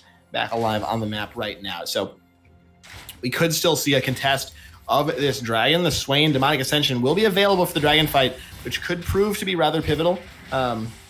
Swain's ult, even when he's behind, he has the Rod of Ages already. That's all he has to his name. Actually doesn't have any kind of a Doran's item. But is still able potentially to get a lot done in an AoE fight. Meanwhile, Pyke is going to get dove right now. I'm not entirely sure this is the world's greatest idea. Stun goes down onto the Nautilus. That is that death from below. Grappler picks up 1 kill, picks up 2 kills as well. Think of the gold that's going over. Aku could be in all sorts of trouble right now. Grappler goes down though. At the same time, Happy Sugar Life and the Urgot are here. No plans made. Grinding them up, or at least trying to do so. Can they get the killing? Wande trying to do his best. Is the auto attack coming through? No, it's not. Demonic Ascension going to finally proc. That's the shutdown in favor of the Swain at the end of the day. A 3-for-2 in favor of We Are Poggers as the tower dive goes terribly wrong. Death from below from Pyke is a very strong ability you do not want to trifle with, as another plate goes over in the top lane in favor of CatDogger. So overall, not the world's worst trade. 3-for-2, not a huge deal. We'll see if the Dragon is next up in the sights, as that is now on the Rift, as Chaos Fury completes another plate for himself. These plates have been massive for these teams right now. 4 in the bot lane, 5 in the mid lane, and 1 in the top lane. 10 plates, a massive amount of gold, 1,600 gold just from those tower plates.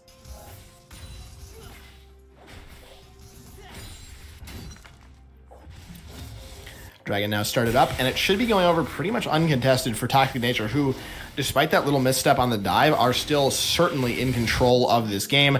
You know, they only lost that fight 3-for-2 on a failed tower dive. You know, that happens to the best of us. I think this Ezreal is still very out of control. I'm very disappointed he hasn't gotten the tier yet. He just completed the Mana Immune. That's going to be a very late stacking Ezreal, which could be something that comes back to harm him later on in this game. But for now, he's strong. He's ahead of the curve, so I don't think it'll matter that much. I think he could be a lot stronger, though, if he had decided to forego some of that early damage and had instead gone for the tier, just scaled it up early because he was so fed at that, you know, very quick stage of the game. But he has the Mana Immune, he has the Sheen, so he's doing just fine in terms of AD, starting to hit pretty hard. This could be a collapse, actually. Protobelt forward from Wande, trying to find the catch under Desert Rose. Isn't quite able to do so. Unfortunately, has to back himself away, as we have reached a little bit, another one of those little lull states in the game. Not a lot of fighting happening in the last minute or so. I feel sure that will pick back up, though, as these towers start to fall. Chaos Fury not quite able to break that one in the bot lane. The tower plate still up, provides a lot of defensive statistics to it. Will take quite the effort to break that one down, although they may have it right now. I don't think this can really be defended. The 2v2 is certainly not in favor of the We Are Poggers side. So this tower is going to have to be conceded before plates go down. That is 2 clean towers before tower plating falls at 14 minutes, 13 minutes, 2 towers, 2 dragons, 8 to 16 kills for Toxic Nature. They're doing very well. It will be a Mountain Soul this game, same as in game number 1. And they're well on their way to that stack up as well. We're on pace for around a 22.5-minute soul, which is, you know, about as early as you ever see it. So objective-wise, going very well for Toxic Nature. Not quite as much in the kills. 3 kills went over to Swain. Like I'd mentioned, that ultimate can be, you know, quite strong for him, but it was enough in the end. Actually, we're going to hold that thought. Engage coming through.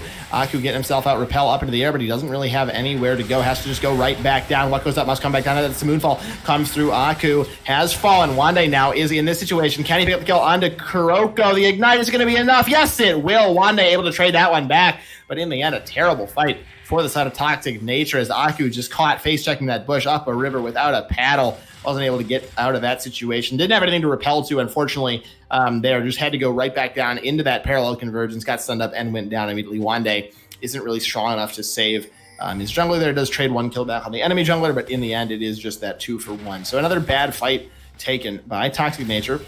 Panugaku in the top lane, no plans made.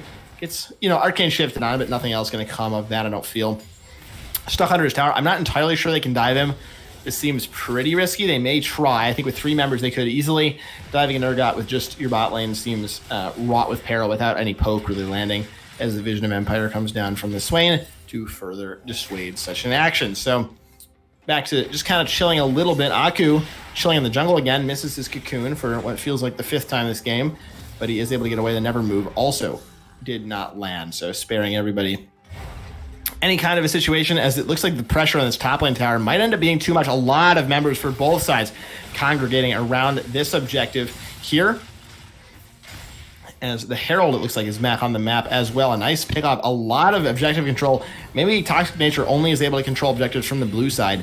I'm not entirely sure why that would be, but games number 1 and 3, when they've been on the blue side, they have been very, very strong in terms of objectives. Game number 2, they looked a lot more flat, but looking kind of like their game 1 selves here in this one are Toxic Nature.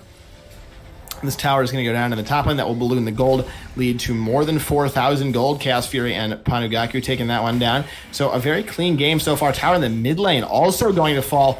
Towers in very rapid succession. The tempo is definitely being pushed right now by Toxic Nature. They're looking to end this game sooner rather than later, trying to continue the snowballs. The gold lead is now 5,000 gold. Kuroko could be caught out of position as well. Does have the ultimate available, but I don't think it's going to be enough to really extricate himself from this situation. The crab goes over as well, or the raptor, I should say, the big one, is picked up there by Panugaku with that dredge line. Body blocking for his jungler, but in the end taken down there by that Nautilus dive in the tower. Cat Dogger going under the tower onto Desert Rose. That's not the choice I would have gone with. A very rare W ultimate, the pistol ultimate for Desert Rose to get himself a bit of health. Vision of Empire goes down onto Cat Dogger with the never move, not going to quite land, so he is able to extricate himself from that in, you know, a little bit of a sticky situation it could have been, but he's able to get out. He is Garrett. He will heal himself back up relatively easily. Desert Rose continuing to farm on the Aphelios, something that has received a few buffs in the last patch. I didn't really touch on it that much as we didn't stream the draft for this game, number 3. But Aphelios, you know, received a little bit of AD, maybe getting a nudge back into the meta. Dragon on the table now as well. This will be the 3rd Dragon of the game. It looks like there isn't going to be that much of a contest. Echoes on the other side of the map, so I don't think you go for this. Panugaku has flashed in very aggressive Chaos Fury here as well. Teleport's being channeled. I'm not sure that's the fight that you actually want to take. It's just the 3rd dragon. There's no soul. But Happy Sugar Life is here. This could be a big play by the Swain. If he gets caught by the dredge line, though, he could be going down very quickly. That's the Demonic Ascension. Ultimate down by Cat Dogger. Beautifully played. Happy Sugar Life is gone. No more Swain. No more Aphelios. The carries are gone. Panugaku going to likely be traded back. That's the death from below from the Pike. Able to trade a little bit of gold for his team. The Grappler going very low. Kuroko now has to run as well. No ultimate available. Remember, he used that earlier. Chaos Fury could go over the wall. If he's able to get that in with the Arcane Shift, is not quite able to do so. No chase going to continue there, but it is sole point now in favor of Toxic Nature. They're pushing down the mid lane as well. Grappler and Kuroko just forced to back themselves away from the situation. Nothing they can do to contest, as it looks like Toxic Nature is just completely unopposed wherever they go on the map. They have 3 dragons, 2 heralds, 4 towers. It's just nothing on the side of We Are Poggers. They are just getting run around the map right now. One Day takes some damage from the Vision of Empire and the tower shot, but nothing that should not be overcomable by him right now, as finally Toxic Nature decides to peel away. Maybe move up to the top lane, though, and then likely go back and spend their gold. They do have quite a lot of gold in pockets.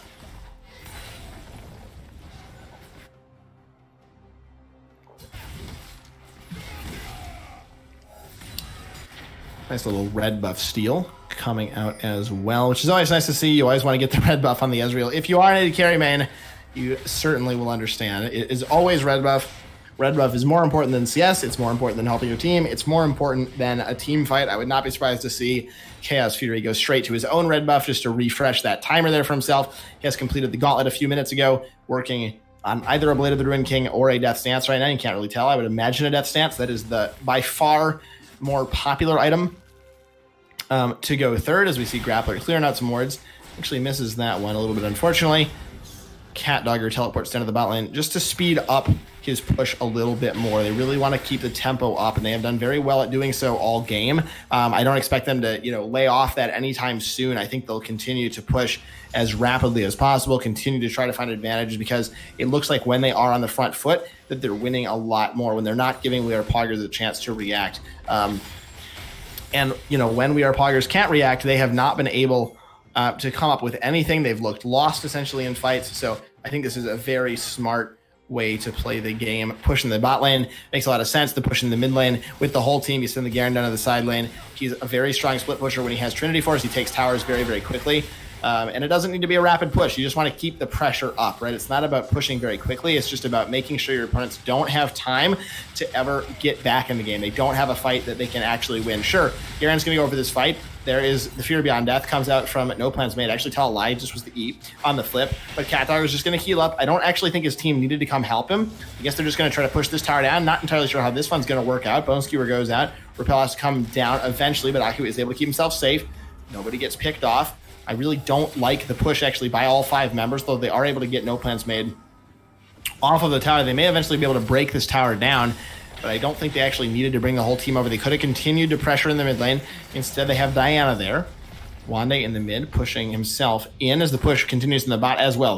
This siege is very, very strong. Grappler not able to find any kind of a bonus here. It's not even a fight they really want to take. Both inhibitor turrets are now under fire. Parallel convergence doesn't find anything. Panugaku dodging away from that hook. As Wande just has to back himself out a little bit. Doesn't get flipped by the Urgot. This team just rotates back down to the bot, back to the mid, back to the bot. These teams just going back and forth, one after another, trying to find a little bit of advantage. If you are Toxic Nature, trying to repel the dive. If you are, we are Poggers. A nice little hook comes through onto Cat Dogger, but he's able to walk himself away with the Q, cleansing that slow. And Wande is now back on the mid tower as this is being juggled very, very nicely. You'd have to feel eventually they will either go for a tower dive or peel back for the dragon on the Dragon Soul. Definitely could be a fight in the offing, but we have not quite arrived at yet as they once again rotate back around. Cook lands onto Happy Sugar Life. This could be the fight that we have been waiting for. A huge True Shot barrage goes across the back of that Crescent Sweep. Not going to quite find anybody. Wande not able to dive that tower, but that should be enough pressure to move on towards the inhibitor turret right now. I mean, eventually they probably could just dive one of these towers. They may back themselves off though and look for the dragon, but I think this is actually quite smart because you have to fight over this dragon. You would imagine if you are We Are Poggers, at some point you got to pick a hill to die on, and the Dragon Soul seems like a good place to do that, in my opinion. You don't want to give that over. Teleport actually is coming in behind. This is going to be the full fight that we have been waiting for this game, and I don't know if it's going to work out that well. Happy Sugar Life doesn't get into the ultimate before he goes down almost immediately. Cat Dogger has picked up that kill. Chaos Fury has got himself to the back of the fight. He is completely safe, and Diana is just wrecking the back line. No Plants Made is gone. It's just Kuroko that's left alive. He's going to likely go back to the ultimate. Might not even be able to get into it. It's a double kill for the Diana. A clean ace, 5 for 0, as this could even potentially be the end of the game right now as they're on to the mid lane turret. The inhibitor tower very low. It's going to be going down. The inhibitor likely to follow after this one. As a dominating performance so far by Toxic Nature. They are 11,000 gold in the lead. They just grabbed themselves the inhibitor tower. They grabbed themselves the inhibitor. They're going to be getting the second inhibitor, and they have the Dragon Soul in their pocket as well. They could go for one more fight. Potentially, the second inhibitor is going to fall for this team right now. They back themselves away. Pull comes in. Cat Dogger is able to get himself out of that situation. Panugaku walking off as well as Toxic Nature look like they're going to go for one more push to end this game. Likely a lot of gold in the pockets of all the members. They just need to reset. They have the soul in their pocket. There's no possible way they can actually lose these games in these fights. It's just the Mountain Soul on top of all the damage they have is too strong, I do feel, for them. Excuse me, is going to be just a little bit too much, I think, as Cat Dogger actually has disconnected. So that potentially could cause a problem here. And he's back. That's pretty exciting stuff. We are back onto the Rift, everybody, as the Dragon, or the Baron, I should say, going to be the next objective on the table. It's 11,000 gold in the lead right now. In favor of Toxic Nature. Items have been purchased. Ezreal is 3 items on Diana as well. Only 1 3/4 on the Garen, but it's not the main carry here necessarily, as it looks like it is going to be the Baron fight. Very likely. There's the engage onto Kuroko, already back into the ultimate. Wande could be a little bit caught out of position. There's the Earth but he's just going in. He picks up 1 kill for himself. Maybe could be the sacrificial lamb. Kuroko goes into the fight, but he gets knocked up and blown up almost immediately. Chaos Fury is now godlike. Wande does eventually find himself getting ground up by the Urgot, but the kill is traded back very immediately. The Urgot is gone. Happy Sugar Life healing up in the Demonic Ascension as well, but I don't think it's going to be enough to actually win the fight for his team. It will not. Aku is up against Desert Rose as well, but the stun lands from the Cocoon. Beautifully played. Surely that's going to be the end. The teleport is coming through, and it looks like Toxic Nature have finally done it. They're going to secure themselves the game. A very well-played affair for them. Excuse me. Every lane is winning for them. It's just Grappler left to fight, but there's nothing that can be done, I don't feel, for himself here. He goes down. That's the ace. It is just Kuroko left to watch as his base goes down. They're on to the Nexus itself, and it is Toxic Nature that are going to come out on top in a relatively short game number 3. Game 2 is a little bit sloppy, but in the end, it doesn't make any difference. They get the win in the series. Overall, I would say, well played by both sides. They fought in all the games. Blue side apparently is just too strong. I'm not entirely sure what's going on there, but Toxic Nature, they're able to secure the win in the Zon group over We Are Poggers. They looked a little bit different in the second game, just didn't look as clean, but in the end, they were able to take it to 3. It is the best of 3. That's why it's a best of 3. Flukes do not count. Toxic Nature, they looked like the much stronger team in both games 1 and 3. Every lane was kind of getting ahead.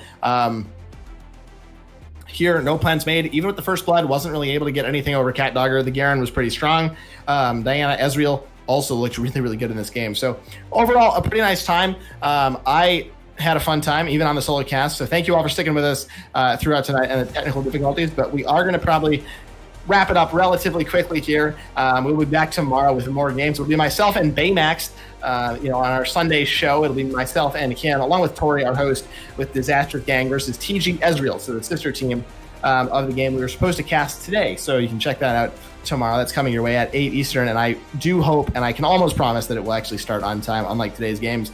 But with that being said, you guys can check out the Discord below if you want to learn more about Style Esports. And our Twitter is down there for some announcements as well. But with that, on behalf of myself, it's just me tonight and our gracious host, Tori. I want to thank you all so much for watching and sticking with us, and I hope we see you tomorrow. Good night.